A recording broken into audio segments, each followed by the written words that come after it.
National public school and girls college the global campus بوبک مرالی اور ختم نبوت کیمپس ریا گرایا میں colours day and sports activity کا انعقاد کیا گیا۔ اس پروقار تقریب کا آغاز تلاوت کلام پاک سے کیا گیا۔ تلاوت کلام پاک کے بعد نعت رسول مقبول صلی اللہ علیہ وآلہ وسلم سے شرکا کے دلوں کو منور کیا گیا۔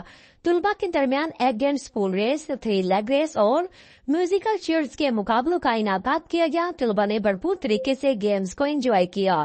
کلرز ڈے کے موقع پر کھانے پینے کے خوبصورت اسٹال بھی لگائے گئے، جن میں فروٹ چاٹ، دہی بلے، آئس کریم، گول گپے و دیگر کھانے پینے کی اشیاء تھی، جس میں بچوں نے خوب انجوائے کیا۔ تقریب کے آخر میں بانی و چیئرمین NPS محمد طیب گرایا نے پرنسپل، وائس پرنسپل اور سٹاف کے سارے انتظامات پر شکریہ ادا کیا اور اپنے خیالات کے اظہار کرتے ہوئے national public school and girls college نے طلباء طالبات کی نصابی اور ہم نصابی گرمیوں پر خصوصی زور دیا۔ نیز اس عزم کا اظہار کیا ہے کہ ہم انشاءاللہ اپنے ادارے کے طلباء طالبات کی نصابی اور ہم نصابی سرگرمیوں کو ساتھ ساتھ لے کر چلیں گے تاکہ ہمارا بچہ بڑے شہر کے کسی بھی طالب علم سے پیچھے نہ رہے۔